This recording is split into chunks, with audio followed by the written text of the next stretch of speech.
I want to thank George Mason, the League of Women Voters, and Professor Shafroth for hosting this discussion this evening, and thanks to all of you for being here, for taking time out of your lives to come and take part.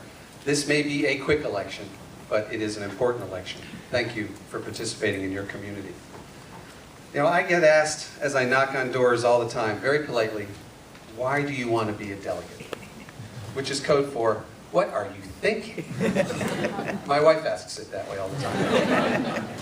I hope this conversation this evening has given you a glimpse of why I'm doing this, but let me take this opportunity to answer the question directly. My answer begins with a story. My earliest memory of anything political was when I was 9 years old. It was 1968. One weekend, my mom was out of town. She and a group of friends had traveled to Washington, D.C. to protest the Vietnam War. On Saturday afternoon, I answered the phone. It was my mom, telling me that she had been arrested outside the White House. My mom in jail.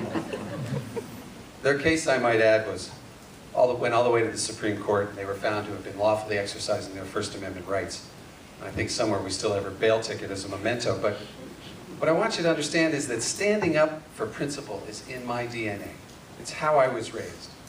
Now, my more current memories, which drive me to do this, are of what's been happening in Richmond over the last several years, too many years. I'm in this race because of where the Republican majority in the House of Delegates is trying to take Virginia. They consistently and stubbornly resist any effort toward sensible gun control, even in the wake of what seems to be an epidemic of shootings in this country. They want to take away a woman's right to choose. They continue to deny climate science, and they continue to deny health care to 400,000 of our neighbors. Here's the ask I talked about earlier. I urge all of you, and you, Dave, to read the opinion piece that our Secretary of Health, Bill Hazel, a physician, wrote just last week in the Roanoke Times. Secretary Hazel, appointed first by Governor McDonnell and of course retained by Governor McAuliffe, made an impassioned plea that the House of Delegates stop playing politics, as he called it, rather than address the medical needs of their own constituents. He describes in cruel detail Virginians waiting hours to see doctors or dentists in the remote area medical clinic in Wise County, which for most of these people will be their only chance to see a doctor all year.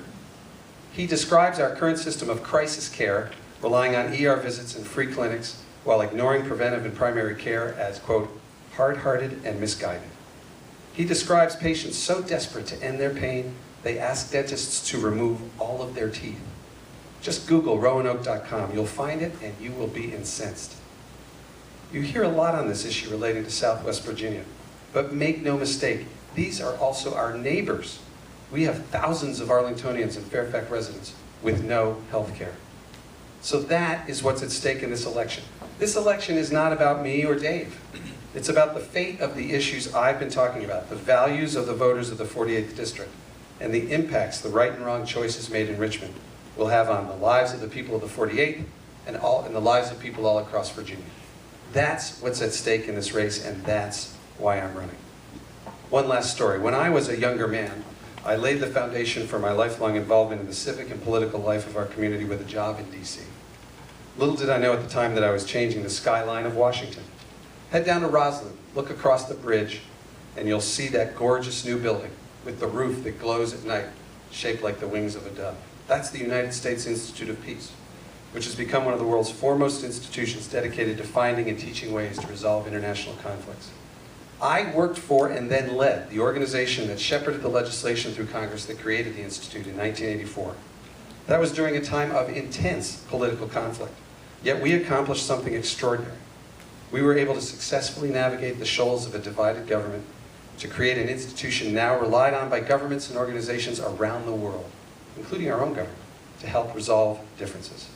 It took an ability to stand on principle when necessary and to find common ground and compromise when we could.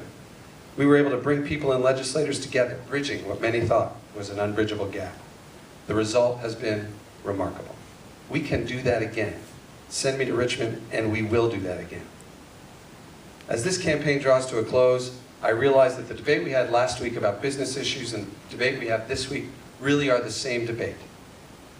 The issues that I've been talking about, the values I've been talking about, inclusiveness, tolerance, women's rights, innovation, all are good for our community, good for our families, and good for our economy and business. They are the underpinning of what makes Virginia, Virginia. Working together has always been the Virginia way, though we have lost our way too often in recent years. With your help next Tuesday, I hope to go to Richmond and help restore the Virginia way. Thank you for your attention this evening. I ask for your vote on Tuesday.